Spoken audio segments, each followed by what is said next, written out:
I heard you in the other room asking your mother, "Mama, am I a Palestinian?" When she answered, "Yes," a heavy silence fell on the whole house. It was as if something hanging over our heads had fallen, its noise exploding, and then silence. Afterwards, I heard you crying. I could not move. There was something bigger than my awareness being born in the other room through your bewildered sobbing. It was as if a blessed scalpel was cutting up your chest and putting there the heart that belongs to you. I was unable to move to see what was happening in the other room. I knew, however, that a distant homeland was being born again. Hills, plains, olive groves, dead people, torn banners, and folded ones, all cutting their way into a future of flesh and blood and being born in the heart of another child.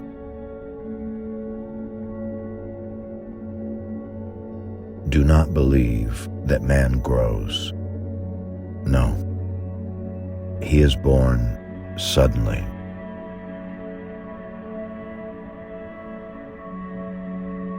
A word, in a moment, penetrates his heart to a new throb. One scene can hurl him down from the ceiling of childhood onto the ruggedness of the road.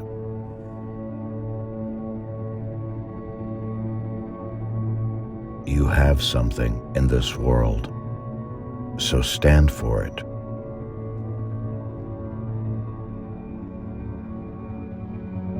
Everything in this world can be robbed and stolen, except one thing. This one thing is the love that emanates from a human being towards a solid commitment to a conviction or cause.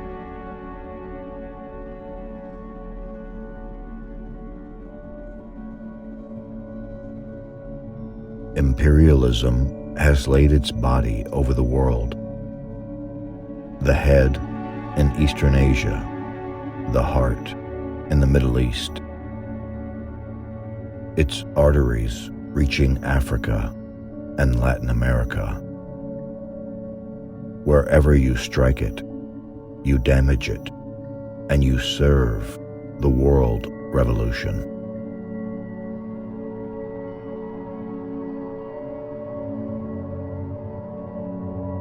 The Palestinian cause is not a cause for Palestinians only,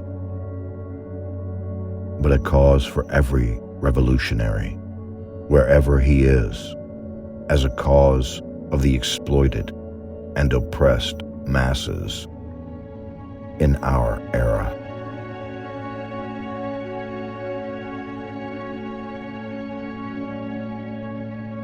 If the prisoner is beaten, it is an arrogant expression of fear.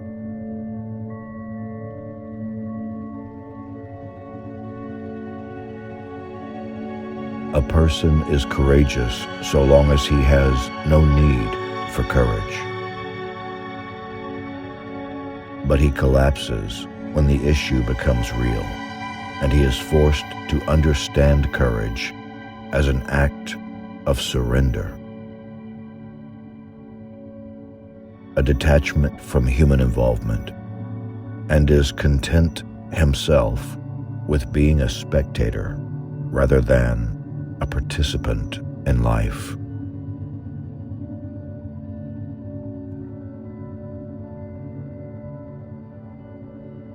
Why didn't you bang on the sides of the tank? Why didn't you say anything?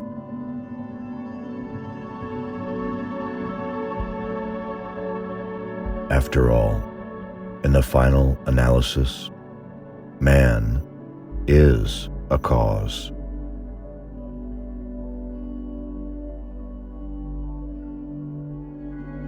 I have an ability that I haven't seen in my life to imagine and see you. And when I see something or hear a word and comment on it in my mind, I hear you answer in my ear, as if you were standing next to me with your hand in mine. Sometimes I hear you laughing, and sometimes I hear you refusing my opinion, and other times you're the first to make a comment. And I stare at the eyes of those standing in front of me to see if they saw you with me.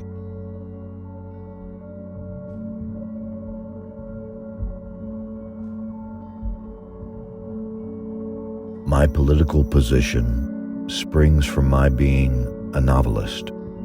Insofar as I am concerned, politics and the novel are an indivisible case, and I can categorically state that I became politically committed because I am a novelist, not the opposite.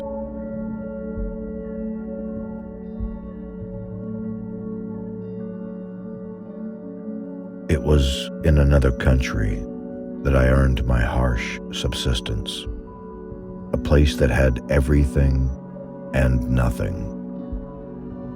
That same country which gave you everything in order to deny you it.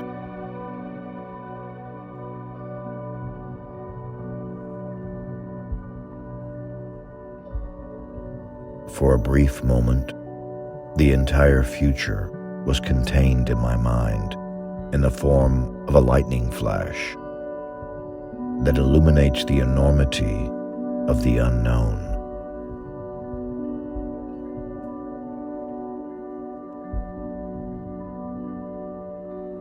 You were huddled up there, as far from your childhood as you were from the land of oranges. The oranges that, according to a peasant who used to cultivate them until he left, would shrivel up if a change occurred. And they were watered by a strange hand.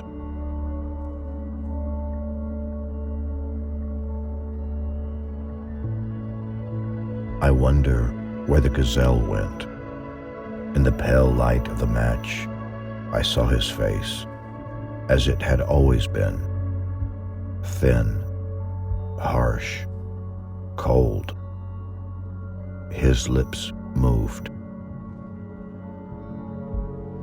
It went to die among its people. Gazelles like to die among their people. Falcons don't care where they die.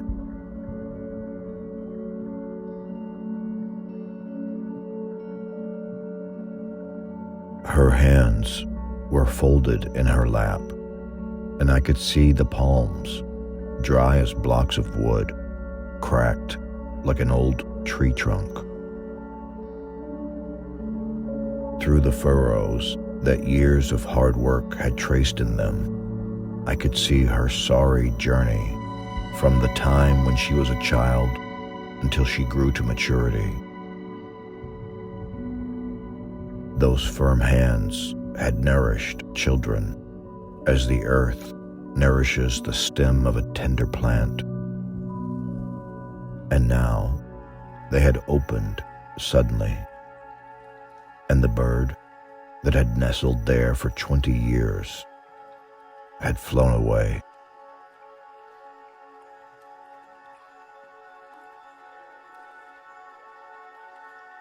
He knew his father through and through, and he knew that the past was, for him, a solid wooden box, locked with 1,000 keys that had been cast into the depths of the ocean.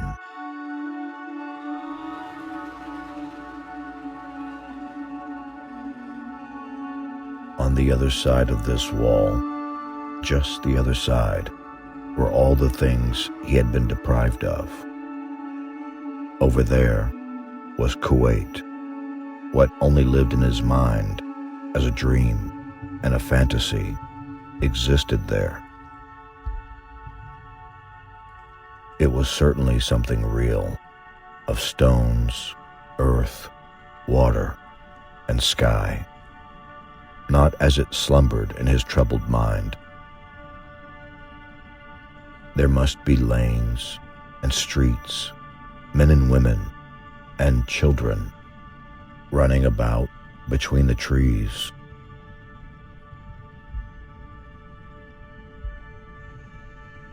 None of them wanted to talk anymore. Not only because they were exhausted by their efforts, but because each one was swallowed up in his own thoughts. They were being carried along the road, together with their dreams, their fantasies, their hopes and ambitions, their misery and despair, their strength and weakness, their past and future, as if it were pushing against the immense door to a new, unknown destiny. And all eyes were fixed on the door's surface, as though bound to it by invisible threads.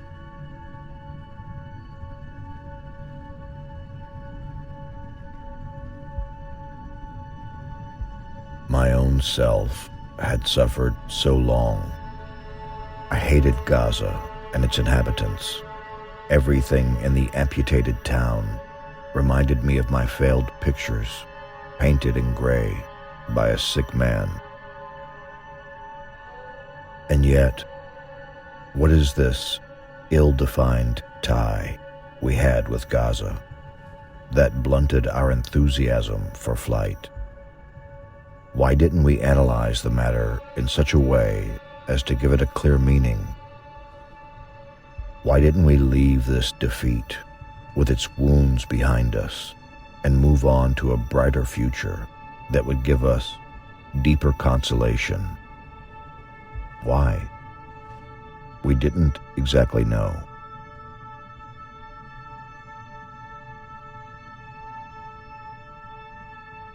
Despite the fact that Gaza is closed like the introverted lining of a rusted snail shell thrown up by the waves on the sticky, sandy shore by the slaughterhouse.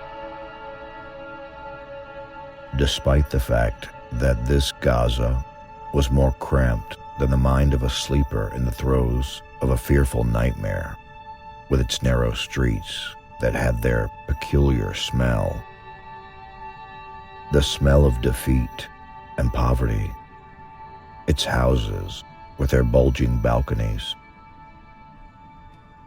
Despite all this, what are the obscure causes that draw a man to his family, his house, his memories? As a spring draws a small flock of mountain goats. I don't know.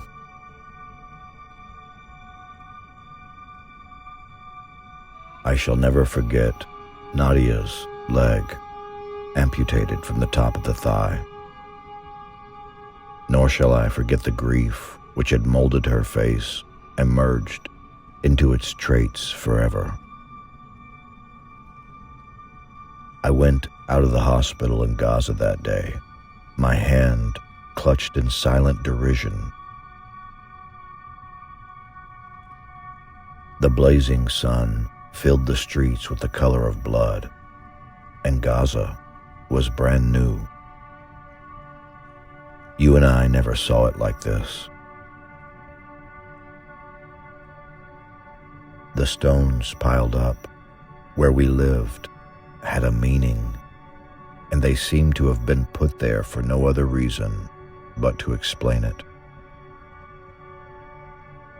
This Gaza in which we had lived, and with whose good people we had spent 7 years of defeat, was something new. It seemed to me just a beginning. I imagined that in the main street that I walked along on the way back home was only the beginning of a long, long road.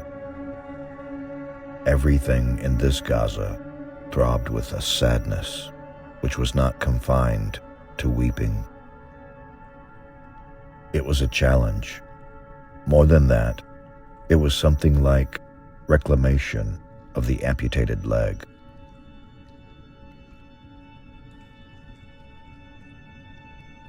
I went out into the streets of Gaza, streets filled with blinding sunlight. They told me that Nadia had lost her leg when she threw herself on top of her little brothers and sisters to protect them from the bombs and flames that had fastened their claws into the house. Nadia could have saved herself. She could have run away, rescued her leg, but she didn't. Why?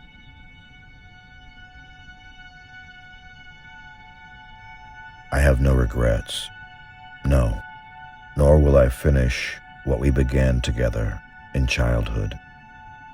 This obscure feeling that you had as you left Gaza. This small feeling must grow into a giant deep within you. It must expand. You must seek it in order to find yourself here among the ugly debris of defeat.